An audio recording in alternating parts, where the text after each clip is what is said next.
नमस्कार दोस्तों, सी-टेट का एग्ज़ाम दिसंबर के लास्ट वीक में होगा।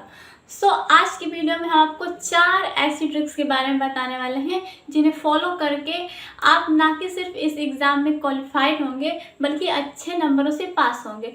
तो अगर आप भी इन ट्रिक्स के बारे में जानना चाहते हैं तो हमारे साथ इस वीडियो में अंत तक बने रहें। तो आइए शुरू करते हैं।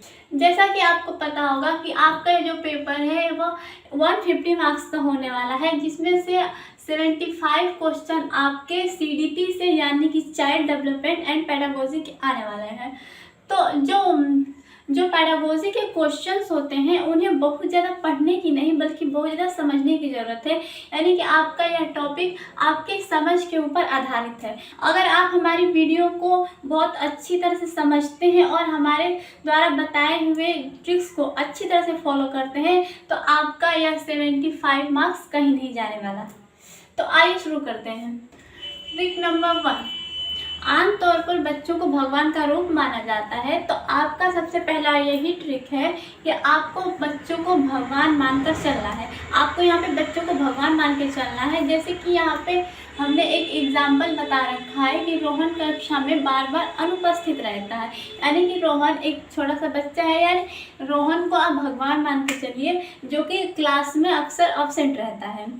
देखिए, इसके 4 ऑप्शन दिए गए हैं। सबसे पहला कि इस बारे में कक्षा के छात्रों से पूछेंगे, सही कारण पता करेंगे, उस तरफ ध्यान नहीं देंगे और उसे दंड देंगे। देखिए, अगर सबसे पहले हम अपना डी वाला देखें तो ये तो पहले ही गलत है, क्योंकि आपने माना है कि रोहन जो है वो भगवान है, तो भगवान को तो आप दंड दे ही नहीं सकते, तो ये गलत है। उसके बाद उस तरफ ध्यान नहीं देंगे, रोहन आपका भगवान है तो ऐसा तो हो ही नहीं सकता कि आप अपने भगवान की तरफ ध्यान ना दें, तो ये भी आपका गलत है। इस बारे में कक्षा के छात्रों से पूछें। देखिए, हम अपने भगवान के बारे में किसी और से क्यों पूछें, हम डायरेक्ट उनसे कांटेक्ट करें ना, उनसे बात करें कि हाँ आप दर्शन क्यों नहीं दे रहे हैं आजकल, यानी कि आप बच्चे से कांटेक्ट करें, उसके माता पिता से कांटेक्ट करेंगे कि हाँ रोहन आजकल स्कूल क्यों नहीं आ रहा है, एब्सेंट क्यों रहता है। तो कुल मिला के आपका ये भी गलत होगा। तो आपका सही ऑप्शन ये होगा कि हम मेन रीजन का पता करेंगे, सही कारण का पता करेंगे। तो आपका ये वाला ऑप्शन सही होगा।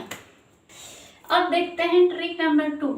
देखिए, यहाँ पे बात हो रही है पेडागोजी की, यानी बच्चों की। तो बच्चों की तरफ हमें हमेशा पॉजिटिव होना चाहिए, नेगेटिव नहीं होना चाहिए। तो यही यहाँ पे दिखाया गया है कि नकारात्मक जवाब और सकारात्मक जवाब। तो इसके लिए भी हमने यहाँ पे एक एग्जाम्पल दे रखा है, जैसे कि सीमा परीक्षा में बार बार फेल हो रही है। सीमा एक छोटी सी बच्ची है जो कि एग्ज़ाम में बार बार फेल हो जा रही है। तो आप इसका रीज़न क्या है, उसको फेल होने का आपका रीज़न क्या है, इसका पता करेंगे। तो देखिए, पहला है कि पढ़ाई पर ध्यान न देना, पढ़ाई के योग्य न होना, सीमा मंदबुद्धि या शिक्षण में सुधार की ज़रूरत है। हमें इसमें से पॉजिटिव ढूंढना है, नेगेटिव को हटाना है। अगर हम नेगेटिव देखें तो इसमें सबसे नेगेटिव है कि पढ़ाई के योग्य ना होना। कोई भी ऐसा बच्चा नहीं जो पढ़ाई के योग्य ना हो, सारे बच्चे पढ़ाई के योग्य होते हैं, तो ये तो पहला ही गलत हो गया। सीमा मंदबुद्धि है, कुछ बच्चे होते हैं जो पढ़ने में होशियार होते हैं, कुछ बच्चे कमज़ोर होते हैं, लेकिन हम किसी को मंदबुद्धि तो नहीं कह सकते हैं, तो ये भी गलत है। आपका ऑप्शन ए है कि पढ़ाई पर ध्यान ना देना। जो बच्चे होते हैं अक्सर वो मस्ती करते हैं, शैतानी करते हैं, पढ़ाई पर ध्यान नहीं देते हैं, तो ये हमारी जिम्मेदारी है कि हम उन्हें अच्छी तरह से पढ़ाई करें, हम उनको इस तरीके से पढ़ाएं कि उन्हें पढ़ाई में इंटरेस्ट आए।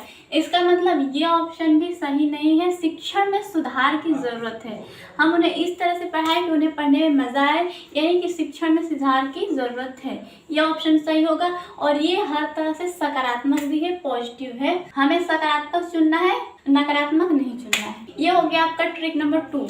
अब बात करते हैं हम ट्रिक नंबर 3 की। इमेजिन करिए कि आप एग्ज़ाम हॉल में बैठे हैं, आपके पास आखिरी के 5 मिनट बचे हैं और 20 से 25 क्वेश्चन है जो अभी तक आपने नहीं किया है। तो ऐसी स्थिति में आप क्या करेंगे?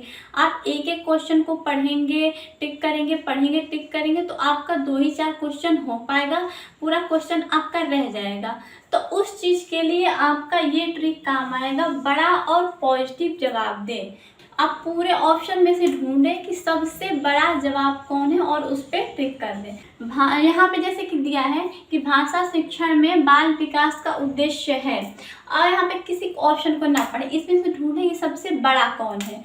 तो यहाँ पे देख सकते हैं कि ऑप्शन सी है जो सबसे बड़ा है, बच्चों को उत्साहित पाठक बनाने के लिए प्रोत्साहित करना, ये सबसे बड़ा है। और इसमें आपका पॉजिटिव वर्ड भी देखने को मिल रहा है, उत्साहित और प्रोत्साहित, ये सारे पॉजिटिव वर्ड होते हैं, तो ये देखने को मिल रहा है। तो हम कह सकते हैं कि ये वाला आंसर सही है। और इस तरह से भी देख लीजिए, जीवन शैली सिखाना, छोटे बच्चों को हम जीवन शैली नहीं सिखा सकते। नियमों की जानकारी देना, छोटे बच्चों को नियमों की जानकारी नहीं दी जा सकती। साहित्यिक विद्याओं से परिचित कराना, छोटे बच्चे को आप क्या साहित्यिक विद्या से परिचय कराएंगे, तो ये भी आपका गलत है। तो इस हिसाब से ये सही है और इस ट्रिक के अनुसार बड़ा और पॉजिटिव जवाब यही है। और क्योंकि आपके इस पेपर में सीटेट के एग्ज़ाम में निगेटिव मार्किंग नहीं है, तो मान लीजिए कि इस ट्रिक को फॉलो करते करते आपके 20-25 क्वेश्चन में से गलती से 1-2 क्वेश्चन अगर इधर उधर भी लग गया तो 20-22 क्वेश्चन आपके सही होंगे। लेकिन अगर आप एक एक चीज़ को पढ़ के और आंसर देंगे तो आपका 5 मिनट में 2 या 4 क्वेश्चन ही सॉल्व कर पाएंगे, बाकी सब क्वेश्चन छूट जाएंगे। तो छोड़ने का तो कोई मतलब ही नहीं बनता। तो इससे अच्छा कुछ ना कुछ करके आए। तो इस ट्रिक को फॉलो करते हुए आप सारे क्वेश्चन को ट्रिक करते हैं। अभी तक हमने बात की ट्रिक 1, ट्रिक 2 एंड ट्रिक 3 के बारे में। अब हम बात करेंगे ट्रिक 4 के बारे में, जिसमें हम आपको कुछ टैग वर्ड्स के बारे में बताएंगे जो कि आपके एग्ज़ाम में बहुत काम आएंगे। जैसे कि मान लीजिए आप एग्ज़ाम देने बैठे हों और कुछ क्वेश्चन 8-10 क्वेश्चन ऐसे हैं जो आपको नहीं आ रहे हैं, तो उसके लिए आप इस टैग वर्ड्स की मदद ले सकते हैं।